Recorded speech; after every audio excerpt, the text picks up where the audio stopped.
and then that row can come to the front and we push this thing a bit, and then we can have a round table. So is that okay? So, and this is a very multilingual discussion, so you could as well use, we are discussing identity, you could as well express your views in Arabic, Swahili. When I brought up in West Africa, I really good in their culture. Unlike those of us, maybe we are from East Africa or maybe the US, you forget your culture, you focus on another person's culture. Even the respect you give another person. You just, like for me when I walk among people, if I tell someone I'm a South Sudanese, they tell me, you are Jerry? So, you see, like, even if you try to convince them, like, really, I am a South Sudanese, they find it's very hard. So, even the way you walk among them, for us, okay, let's say, the Nigerians here in Kenya, they come, all Nigerian men, back in those, they manufacture oil. So, I wonder who is planting cassava. So, like, we should focus, what I've learned is that we should focus on our culture. Even if you rear children in other people's country, treat them, you should try to teach them their culture. Take them back to their roots. Don't forget their culture lives in them. If you watch in Nigerian movies, they use everything that is theirs in their own production. But for us South Sudanese, you want to dress like Kofi Olomide and you're a South Sudanese. You want to dress like Chris Brown and you're South Sudanese. So it ends up losing the value. You want to speak like I don't know, Beyonce, and you're in Africa. Kindly, let's embrace our culture. Embrace you. This is you. This is your country. No matter the fights in your country, it's still your country. It doesn't mean that those people will remain there forever. The young generation will take over. So I've learned a lot from them, and it's really good to try to even show your young ones. This is our culture, this is respect. Like in the Sunday culture, when a grown-up comes in the house, there is no seat, stand up, so that grown-up can sit. When you bring water to wash the hand of your father, you kneel down, wash his hand so he can have his food. So that's the most key we lack. That's it. This program across the world because it's one of the topic that has been discussed throughout the history of mankind. Because identity is very important, as most of my colleagues have pointed out. First of all, you need to identify yourself, where you come from, and where are you going from. Let me handle this topic from the perspective of South Sudan. As South Sudanese, we are a nation that has been at war before we got it into the independence. So we have been brought up from different places. Some of us have been born in Khartoum, and my brother here. Most of us have been born in East Africa. So from that perspective, it means that you have been born not in your motherland. And what happens is that you are facing some identity crisis, as my sister has pointed out. So identity is a very broad topic. You can approach it from cultural perspective, from political, from social perspective. Like now, the South Sudanese ladies who are here, you might find most of them they are bleaching their ASP. And I'm very impressed by my sister Achol. She's still maintaining my South African. So thank you. Yeah. Original.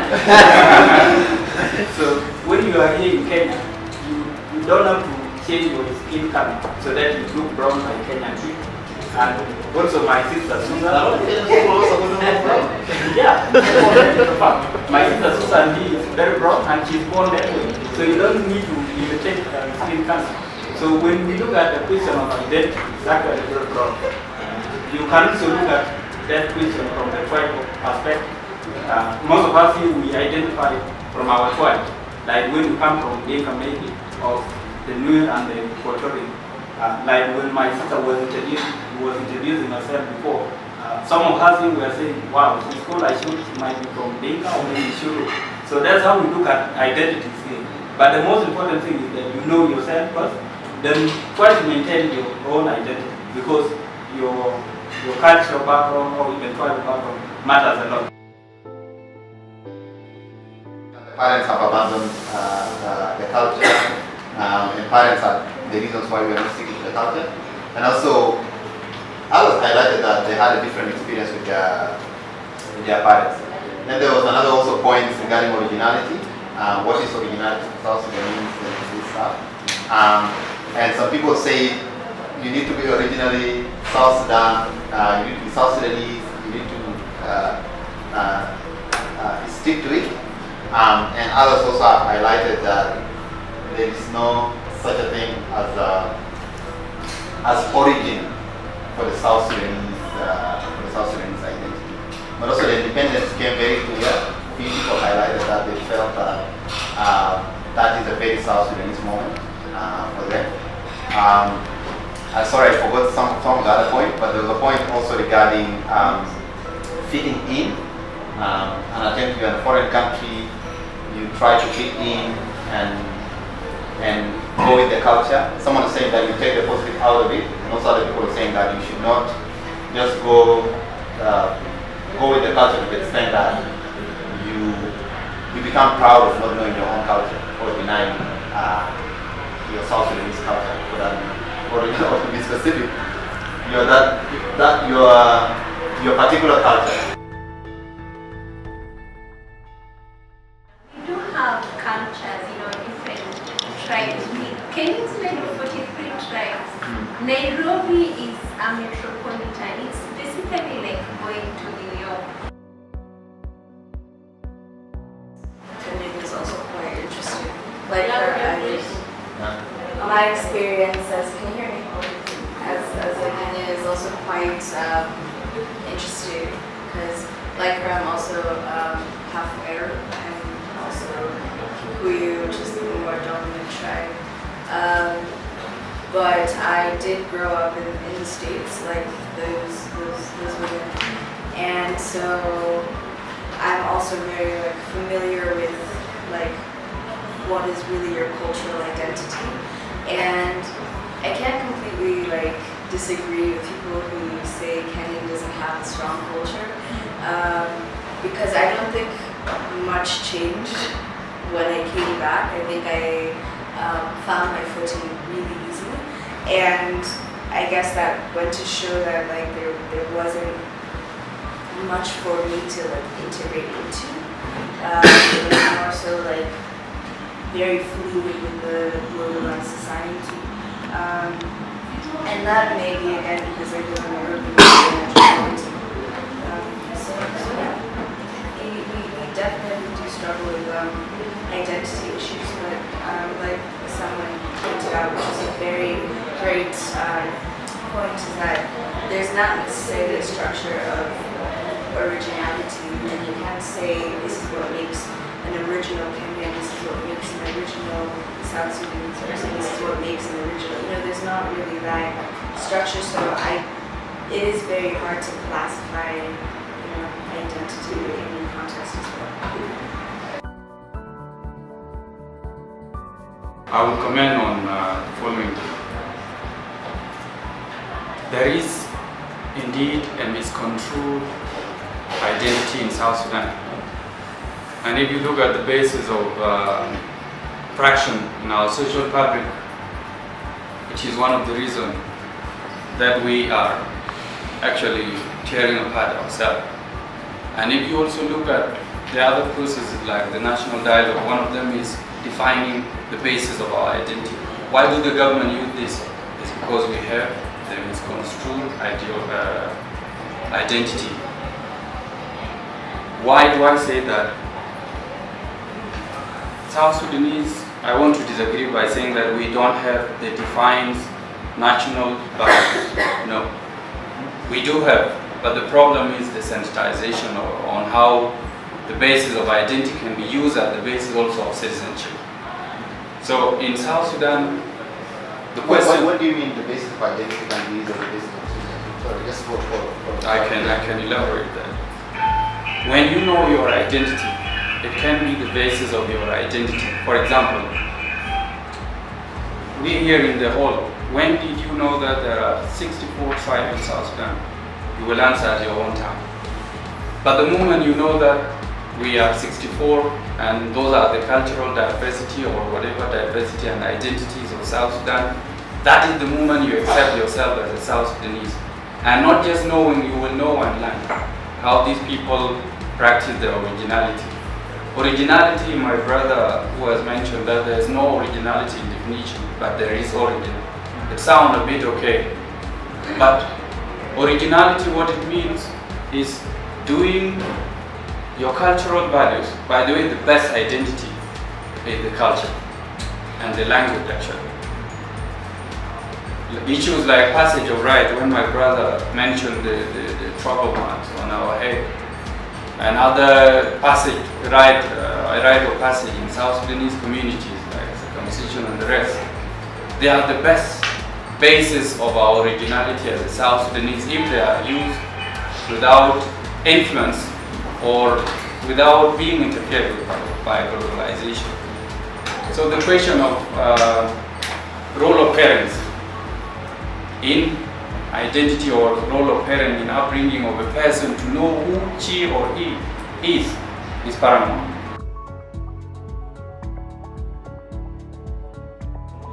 Okay, cool. So I'll derive from the second point, but he said that there is a misconception or misconstrued identity in the sense that people, South Sudanese, different tribes or as called the nations, are not exposed to the 64 tribes, and they don't, and because they don't know that, they only know their place, they only know their tribe. The extreme end, they don't even realize that we're 64.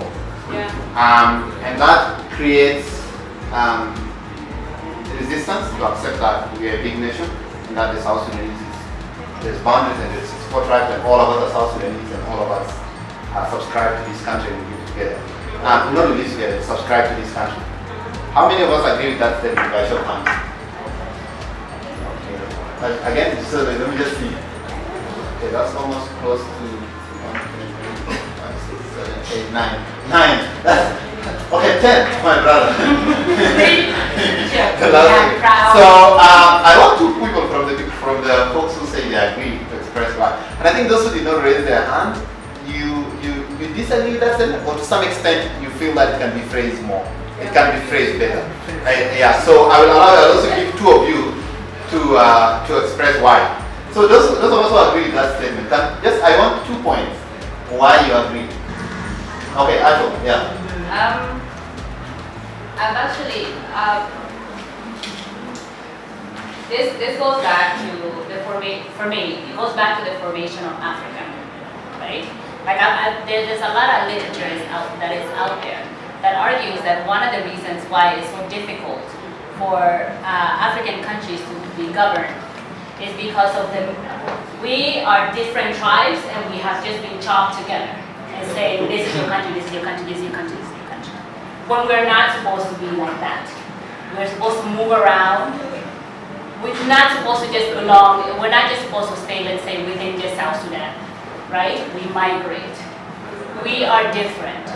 So this is when he was saying that, that's what came to my mind. So that's why I agree with that. Because, looking back at the history of, the different tribes or nationalities, depending on how you want to refer to them. And then looking at colonization, then looking at the formation of countries, and then looking at technology, democracy, and all of these things. So when you say you agree in the sense that you want us to be, as you say, migrate around, even with the structure of a modern state? No, I'm not saying that I agree, but I'm saying that I accept his point. Okay. Because we are not supposed to, like example, we have cattle. We take our cattle, we go somewhere else, they graze, they eat grass. We're not supposed to stay in one place. But now they say this is your state, this is your village, this is this, and this is that.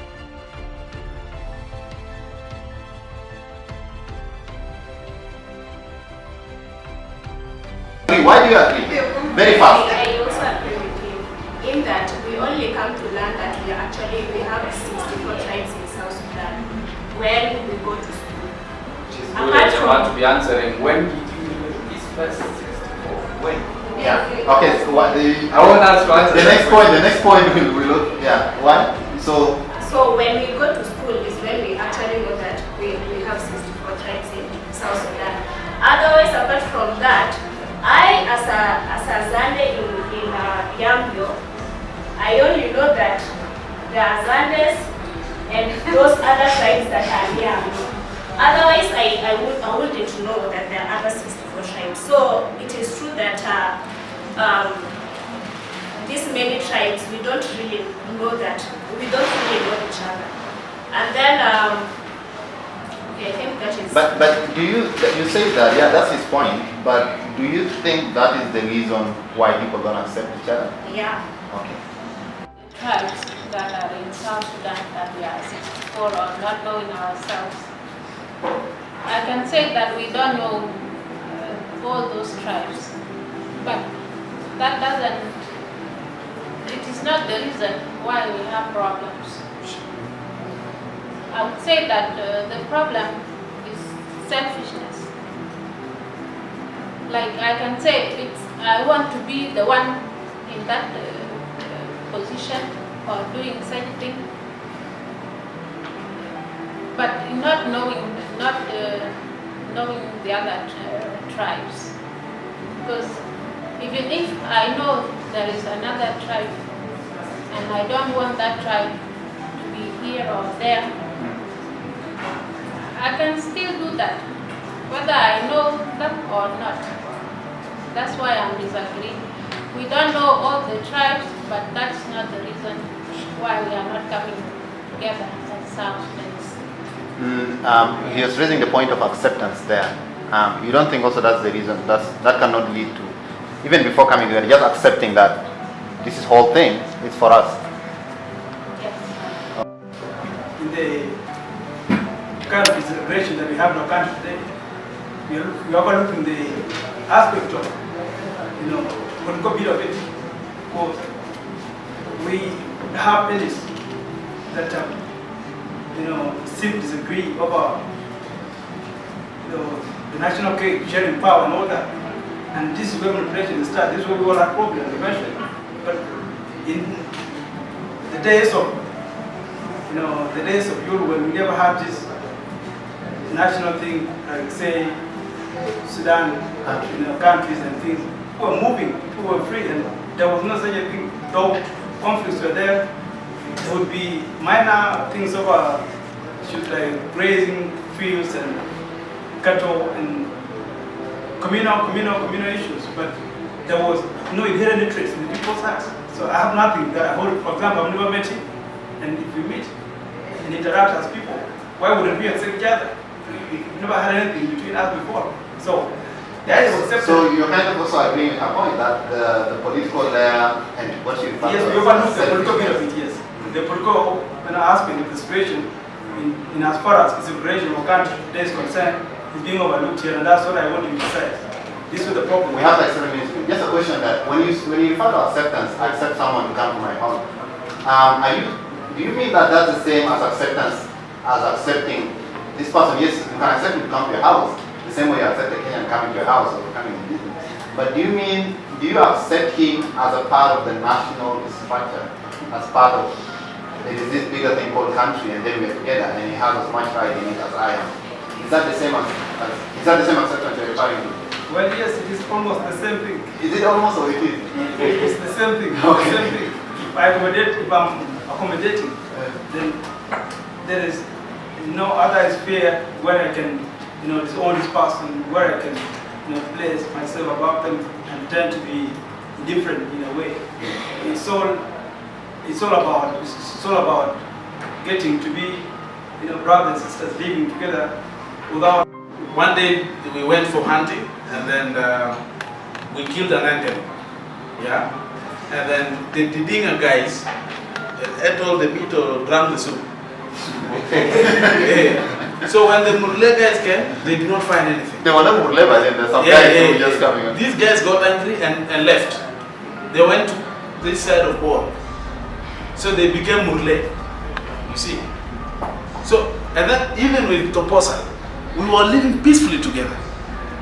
But because some of these people started stealing their cattle, that's where the hatred started, you see.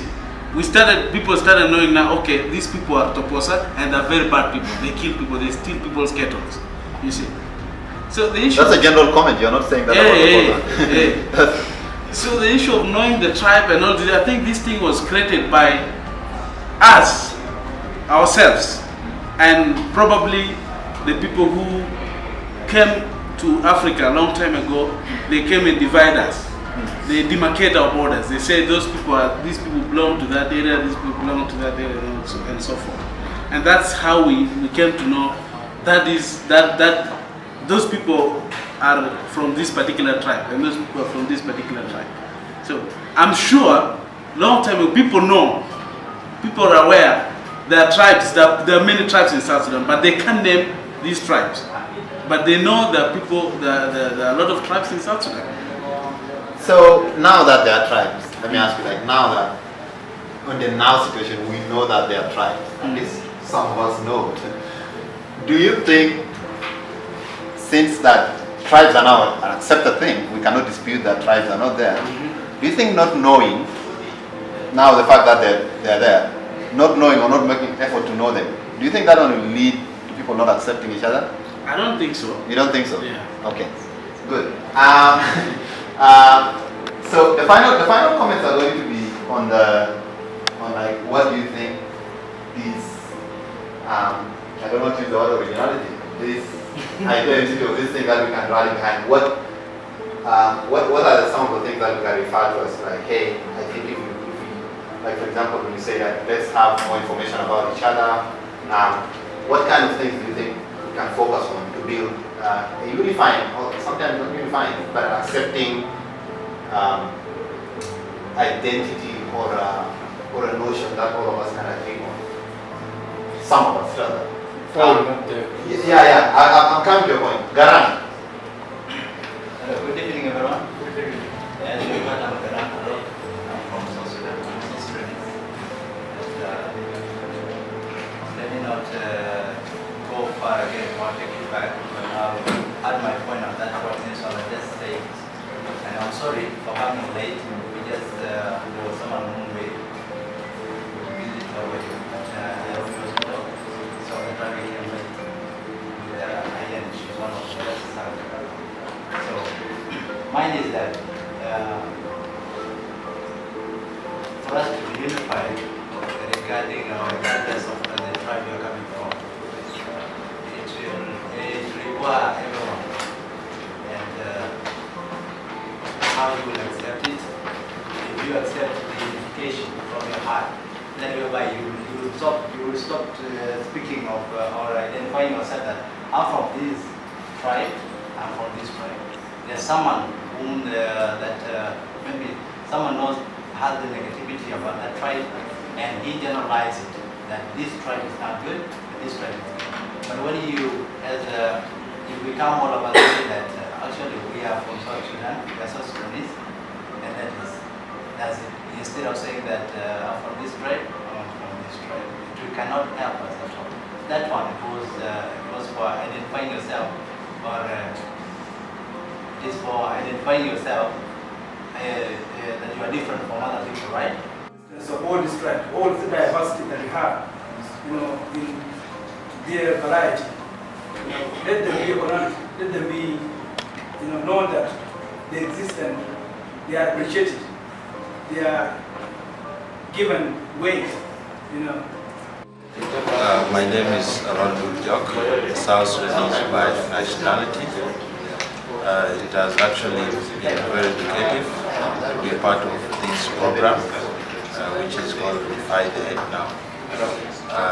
I got the opportunity to interact with some South Sudanese intellectuals and the event really was very inspiring because we got to learn of more ways that we can easily identify ourselves as South Sudanese.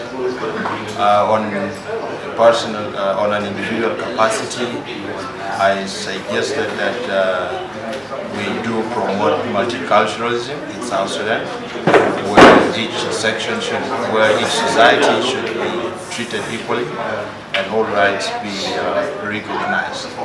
Also, I encourage that value-based education should be promoted. The value-based education, which is not exam-oriented, but it should be life-oriented, where people should be taught of their cultures, their norms, their traditions, and everything. All in all, it was very interesting, and we look forward to having more of such events. Thank you. My name is Matai. I'm very glad to be here. This is my first time to attend this special event, and I really love how it went. So this is a very special forum, and if youth could come together and try to share ideas on how South Sudan could go ahead, this could actually form the basis of what the South Sudanese youth can try to forge a future that is inclusive. So my recommendation for this kind of forum is that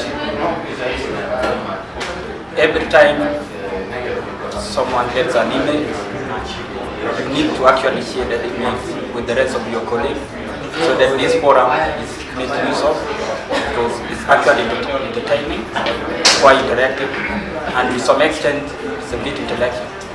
So if we could make use of this gathering, I'm sure that South Sudan could be taken higher, maybe from where it is now.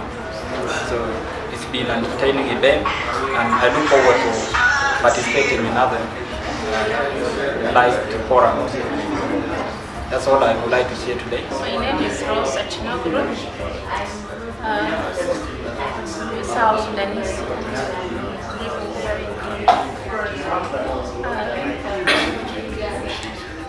in this program today was very interactive and brought us together as South Sudanese and also as Africans. We started by watching a video from our sisters who are living outside in America, and they were telling us how important it is to know your roots and your cultures. It doesn't matter where you go, even those who live in America, in Australia, and other parts of the world. Still, they are keeping up with their cultures, and this is very important.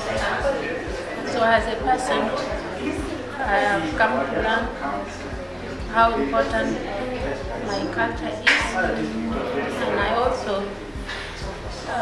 came to know other friends, made new friends, and I'm looking forward to see this kind of programs next time, because they are very educative and they bring us together as youth of South Sudan. Thank you. I was very happy.